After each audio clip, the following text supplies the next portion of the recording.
Hello guys, we are back. Today I am going to share about React. First of all, what is mean by React அப்படின்னு பார்ப்போம். React அப்படிங்கிறது என்ன அப்படின்னா ஒரு JavaScript library. இதை use பண்ணி நம்ம யூசர் இன்டர்ஃபேஸஸ் ஃபுல்லாக வந்து பில்ட் பண்ணுறோம். இப்போ உபர், அப்புறம் வந்து நெட்ஃப்ளிக்ஸ் அந்த மாதிரி பெரிய பெரிய நிறுவனங்கள் கூட இந்த React லாங்குவேஜை யூஸ் பண்ணி தான் தன்னோட வெப்சைட்ஸை வந்து க்ரியேட் பண்ணுறாங்க. இதில் யூசர் இன்டர்ஃபேஸ் அப்படின்னா என்னென்னா ஒரு அப்ளிகேஷனோட விஷுவல் பார்ட்டை தான் நம்ம யூசர் இன்டர்ஃபேஸ்ன்னு சொல்லுவோம். இப்போ அமேசான் அந்த மாதிரியான வெப்சைட்ஸ்லாம் நீங்கள் எடுத்துக்கிட்டிங்கன்னா அதில் எதெல்லாம் வந்து நம்ம கண்ணுக்கு தெளிவாக தெரியுதோ அதெல்லாம் தான் யூசர் இன்டர்ஃபேஸஸ். அது மூலியமாக நம்ம அந்த அப்ளிகேஷன் கூட நம்ம வந்து இன்ட்ராக்ட் பண்ணிக்கலாம். யூசர் வந்து டேரெக்டாக அதுக்குள்ளே வந்து இன்ட்ராக்ட் பண்ணிக்கலாம். இப்போ ஆங்குலார், ரியாக்ட் அப்படின்னு 2 லாங்குவேஜஸ் வந்து இருக்குது. இந்த 2 லாங்குவேஜஸை யூஸ் பண்ணியும் நம்ம என்ன பண்ணுறோம், யூசர் இன்டர்ஃபேஸ் தான் க்ரியேட் பண்ணுறோம். பட் இது 2க்கும் ஒரு ஸ்லைட் டிஃப்ரென்ஸ் வந்து இருக்குது. ஆங்குலார் வந்து பார்த்திங்க அப்படின்னா டைப் ஸ்கிரிப்ட் பேஸ்டு லாங்குவேஜாக இருக்கும். அதே ரியாக்ட் வந்து ஜாவாஸ்கிரிப்ட் பேஸ்ட் ஃப்ரேம் ஒர்க் வந்து நம்ம யூஸ் பண்ணுவோம். ஆங்குலாரை இன்ட்ரடியூஸ் பண்ணது யாருன்னா கூகுள். அதே ரியாக்டை இன்ட்ரடியூஸ் பண்ணது வந்து ஃபேஸ்புக்.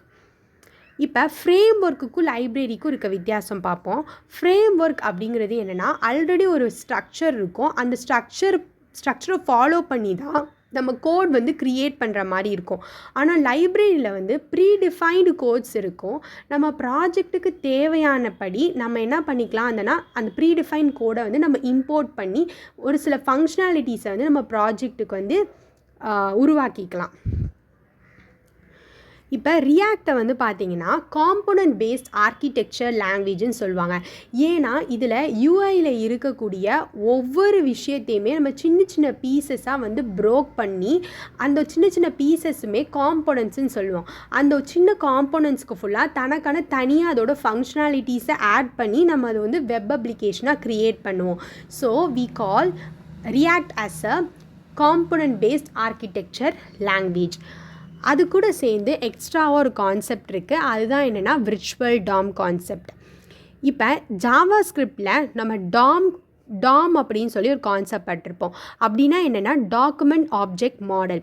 ஸோ இதில் என்ன பண்ணியிருப்பாங்க அப்படின்னா நம்மளோட வெப் அப்ளிகேஷனில் யூஸ் பண்ணியிருக்க ஒவ்வொரு எலமெண்ட்ஸையுமே ஒரு ட்ரீ லைக் ஸ்ட்ரக்சராக வந்து அரேஞ்ச் பண்ணியிருப்பாங்க.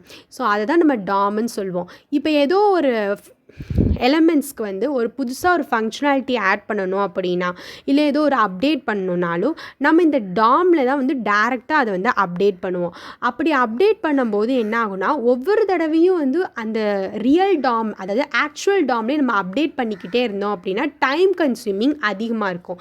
ஸோ இதை ஓவர் கம் பண்ணுறதுக்காண்டி ரியாக்டில் எக்ஸ்ட்ராவாக விர்ச்சுவல் டாம் அப்படின்னு ஒரு கான்செப்ட் கொண்டு வந்தாங்க.